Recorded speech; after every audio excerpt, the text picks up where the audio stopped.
I will say this about investing. Everything you do learn is cumulative. What I learned at 20 is useful. Welcome to another episode of Equity Mates, a podcast that follows our journey of investing. Whether you're an absolute beginner or approaching Warren Buffett status, our aim is to help break down your barriers from beginning to dividend. My name is Bryce, and as always, I'm joined by my equity buddy, Ren. How are you going? I'm very good, Bryce. Great to be with you for another episode, and excited for this one because we're covering a topic that is I think of interest to a lot of people in the Equity Mates community, that is sustainable water and waste. It's definitely of interest to me. I did some work in the waste game back in the day, so very excited for this interview. Absolutely, and we have an expert joining us from Fidelity to talk us all through it. So it is our pleasure to welcome Velislava Dimitrova. Velislava, welcome. Thank you for having me. Welcome. So Velislava is the lead portfolio manager of Fidelity Sustainable Water and Waste Fund. And if you'd like more information on what they're doing, head to the Fidelity website, fidelity.com.au. And thank you to Fidelity for sponsoring this episode. So Velislava, we'd like to start at the top with an introduction to the fund. So sustainable water and waste, what does this mean, and what are some of the companies or themes that the fund invests in? The Sustainable Water and Waste Fund invests in companies along the full value chain of water and waste. When we look at water, we invest in from taking water from nature, purifying water, transporting, storing water, using for domestic purposes, then cleaning water and returning back to nature. But it is not used only for domestic purposes. Water is also used for industrial purposes. It is used in drug development. It is used in semiconductor manufacturing and all services out there, and actually primarily for agriculture as well. In waste, again, we invest along the full value chain, starting from companies providing cleaning services or waste collection services to disposal. And we have primarily two types of waste, both of which are quite harmful to the environment. One is burning waste or incineration, and the other is landfilling or burying waste in the ground. Burning waste is bad for climate change because it releases carbon dioxide, and burying waste in the ground is harmful for the environment because it means toxins end up in the water and in land, and it's bad for humans. It is bad for biodiversity as well. So because of that, we within the waste bucket, we are investing primarily in solutions that can help reduce the harmful impact of waste on the environment. So the fund would benefit both from overall growing volumes of waste, but also from that shift to more sustainable practices going forward. And the type of practices I mean is recycling or new recycling solutions. And we're seeing a proliferation of new recycling methods coming to the market in solutions that can help us reduce the overall volume of waste we generate through industrial automation or second-hand good platforms, or more environmentally friendly materials like biodegradable plastic, for example. So Velislava, listening to that description, a lot of that makes sense in terms of, we're all citizens. We all understand the importance of better resource use, better waste management, more efficient use of water. So as citizens listening to that, it makes a lot of sense. I guess the question is, as investors, why is water and waste a good thematic to be exposed to? That's a great question, because the theme water and waste, as the name says, might not sound very exciting. But actually, it is a very exciting thematic from an investment perspective. And this is because of the extremely long duration of the theme and the great visibility we have in the growth for both the water and waste companies. And this is because water and waste is the foundation for life, but it's also the foundation for economic development. And it is the two sides of the same coin. And these two themes are driven by the same very long-term growth drivers, like population growth. We know that over the next 20 years, we're likely to add about 1.2, 1.3 billion to the global population. And people are still increasingly moving to cities. Yet infrastructure is not sufficient to handle those volumes. It needs to be upgraded. Consumption is still growing. We know that the growing middle class accounts for about a third of global GDP growth. And this growth is extremely water and waste intensive. For example, a cup of coffee takes 200 liters of water to make, or a pair of jeans takes 8,000 liters of water. And everything that we're consuming today becomes waste on average in a couple of years. Another driver is aging infrastructure. Cities in the developed markets were not built for these volumes. Just to give you an example, in the US, we have leakage rates of 20 to 40%. This is really unsustainable, and we need to invest in this. There are two other drivers that have probably come to our attention more recently, even though they have been around for a while, is climate change. Climate change is leading to water scarcity, it is leading to flooding. To invest to be able to maintain our current standard of living. And finally, responsible resource consumption. This is primarily changing attitudes among the younger population in looking for ways to have a lower burden on the environment. So it is those very strong long-term drivers that make this theme very exciting. So Velislava, at least 70% of the fund that you manage is in companies exhibiting sustainable characteristics, and then 30% in companies that are showing improvement or potential for improvement in or characteristics. So let's start with the 70%. What are you looking for when you say exhibiting sustainable characteristics? So we're looking for companies that have very high ESG ratings. And what this means is that these are companies with very good overall practices. These are the very good global citizens. And these good practices are in the three buckets: in environmental, governance, and social. When we say environmental, we mean companies where their practices are not polluting to the environment. Governance means that we look at issues such as board independence and diversity, among other factors. And social covers how the company treats its customers, suppliers, and employees, and just the wider community. So Velislava, then turning to the 30%, how do you engage with those companies? How do you determine a company that is improving or has the potential for improvement?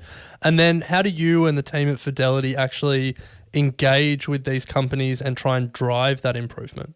So the 30% bucket, as you mentioned, is companies that might have low ESG rating, but they are on an improving trajectory as judged by Fidelity analysts.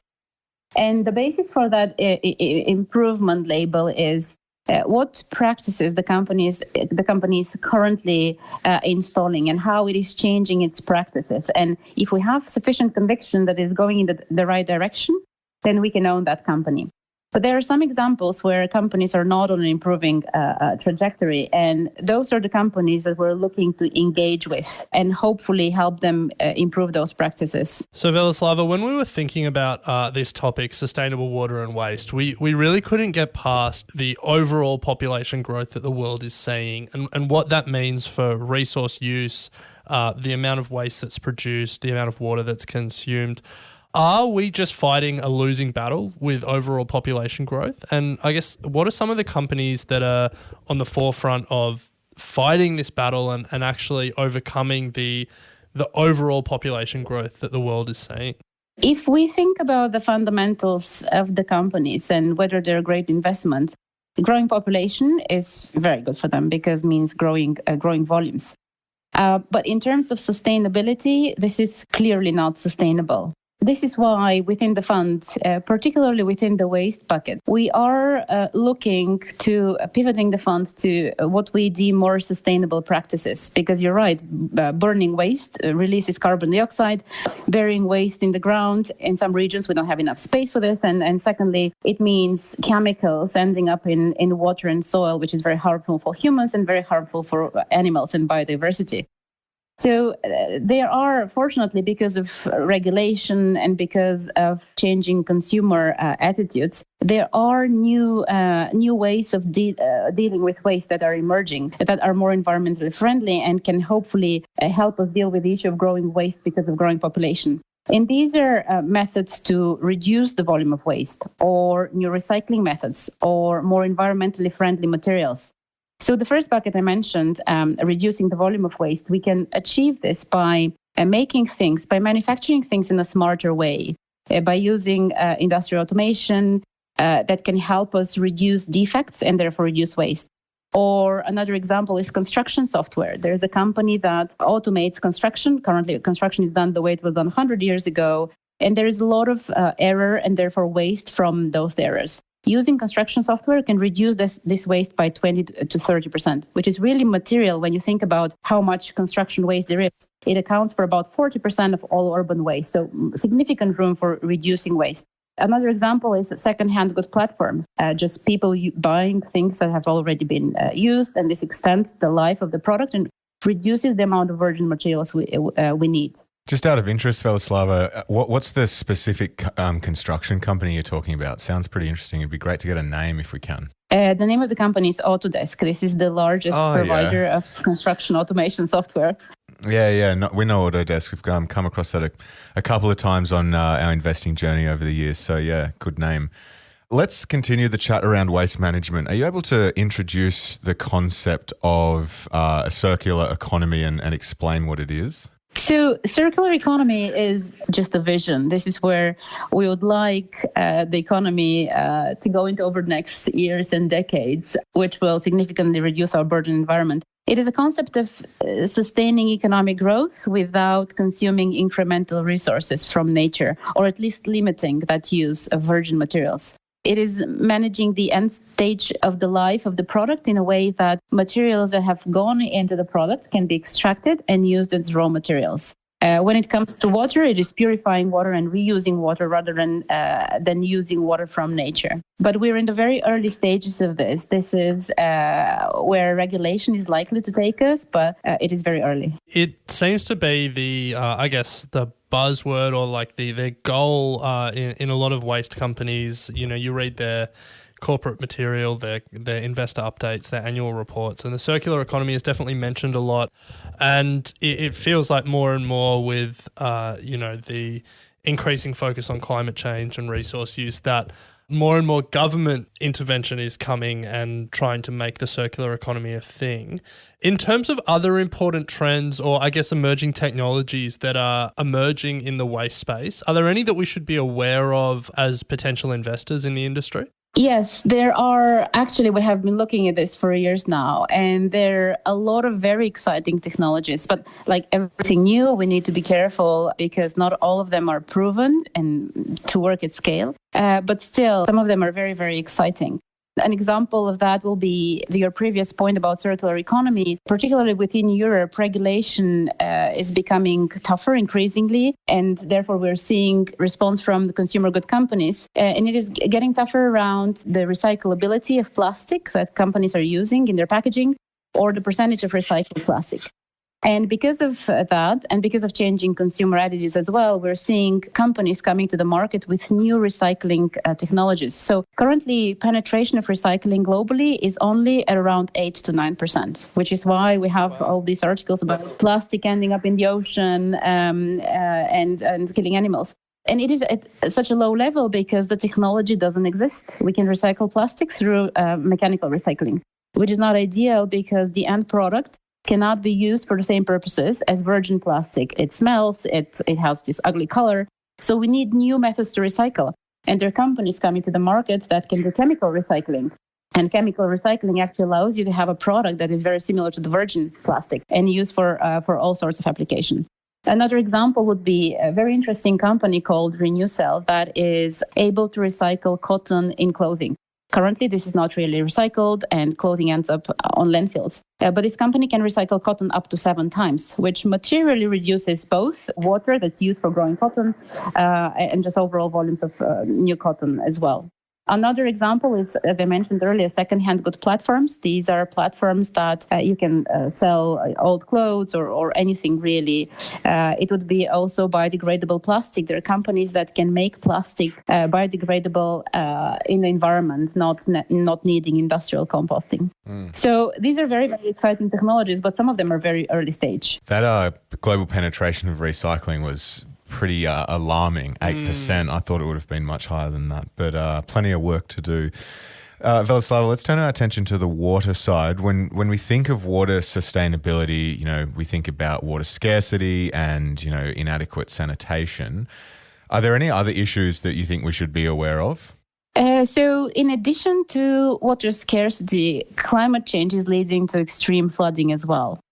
Both of these require significant investment in infrastructure to be able to maintain adequate supplies of water, both for domestic purposes and for industrial purposes. Because water is used in all industries, be it drug manufacturing or food manufacturing, agriculture, all industries. There's also the issue of water purification of wastewater from industrial processes. And in some countries, this is not an issue, but for others it is.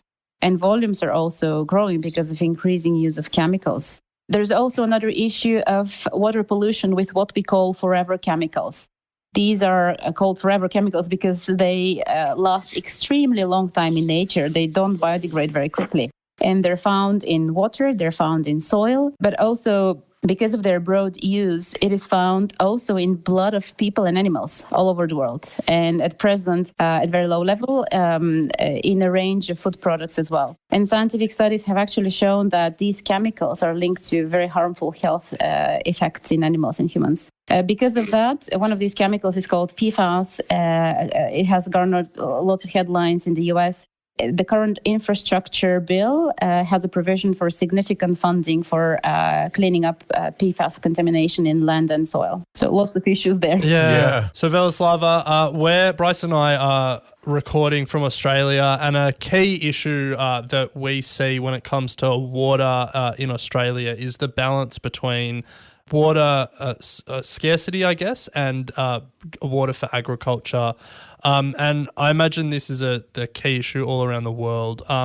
So when you're looking at the portfolio companies, when you're looking globally, how do you see the world balancing the need to produce enough food for a growing population and then also the need to conserve water? Yes, you're right. This is increasingly becoming a challenge, and it is obvious in some regions where climate change is progressing faster. And we need new solutions to solve that problem. Now, the solutions do exist, but similarly to previous technologies and discussion around, they're very early stage. So we need adoption of these very, very quickly, given how quickly climate change is progressing. And these two are, one is agriculture automation and the other is vertical farming. Now, agriculture automation is probably a bit more advanced. It already has in some regions about 20% penetration. And what it means, it is more a targeted application of peat chemicals or water, irrigation systems that save water. Most farm is irrigated in the traditional way of flood water, just flooding the whole field with water, which is very wasteful. But targeted irrigation systems have the potential to save significant amounts of water. The second one, vertical farming, is probably even more promising, but it is very, very early stage. But what it can do is it can reduce the water consumption by around 80%. It can also reduce fertilizer use, which is also great because it reduces leakage of fertilizers into water and land. There may be hundreds of companies working on vertical farming, but it is very early stage. I think the Japanese are big in vertical farming, aren't they? Correct me if I'm wrong. They started, I think. Yeah, right. If I'm not mistaken, they have I think they invented it. Yeah, well, there you go. There you go. So, Velislava, before we turn to discussing a couple of the top holdings in your fund, we're just going to take a very short break to hear from our sponsors. So, Velislava, let's turn to company-specific. Everyone loves hearing about companies here at Equity Mate. So we really want to hear from you one water-focused stock and then one waste-focused stock from your top holdings or companies that are certainly interesting you at the moment. So for each company, it'd be great to hear what the company does and what your investment thesis is, as well as, your process for discovery and the research process to understand it. So if we want to start with the water-focused stock, that'd be great if there are any that come to mind. Yes, there are many great water stocks, but one example of very interesting and we believe, very good investment is American Waterworks. American Waterworks it's a U.S. company, and it is the largest U.S. water utility, and it is also the best-in-class operator. They have lower operating costs, they have better leakage performance than competitors, they have lower customer bills while enjoying higher growth. These things are all interlinked. Unlike many other regulated utilities, scale is a huge benefit to them. Since state legislation in the US allows water utilities to spread the cost of all their customers. So if you have more customers, required price increases are less. Therefore, American waterworks can pay more than competitors, and municipalities are likely to sell to them. There is huge runway for growth ahead of them because US water networks are primarily municipality owned. 85% owned for water and 98% for wastewater. And these networks are hugely underinvested with leakage rates of 20 to 40%. Therefore, municipalities are increasingly selling their assets. And because of American Waterworks' advantage, they are the most likely buyer. So very significant headroom for growth. Fascinating company. Not one that I've ever really thought about. American water utilities, but I'm just Googling it now. So it trades on the New York Stock Exchange. The ticker is AWK if people want to do some more research on it. But Velislava, if we turn to waste, are there any particular waste names that are really front of mind for you at the moment? So waste is even more exciting because of that transformation I mentioned to these new solutions. But one I didn't mention previously was using waste product into turning waste product into products. And an example of a company doing that is a company called AZEC. This company is making decking or composite decking partly from waste wood and waste plastic. So part is virgin, but part is waste. About half is waste. Composite decking has only 20% share today, and it is taking share from traditional wood decking because it lasts longer and because it requires less maintenance, and it results in a very nice payback for customers in about 3 years.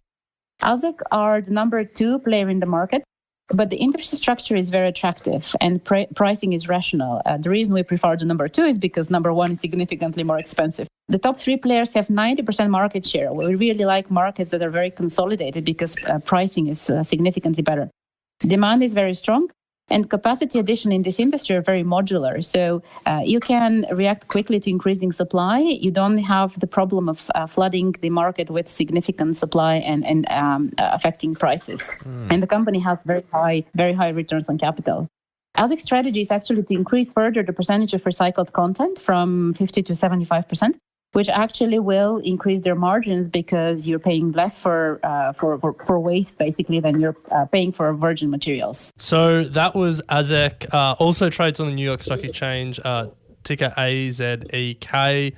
Another interesting company. So Velislava, before we move to the final 3 questions, if anyone is listening and interested in understanding more about what you're doing or the fund, head to the Fidelity website, fidelity.com.au. There is a page for the Sustainable Water and Waste Fund, and we'll include a link to that in our show notes. It's got some great research on there and info on the top holdings. Yeah, I love it. The thing that I love is there's a lot of companies that I haven't heard of before in the top holdings. So a good one to go and check out if you're interested in this space.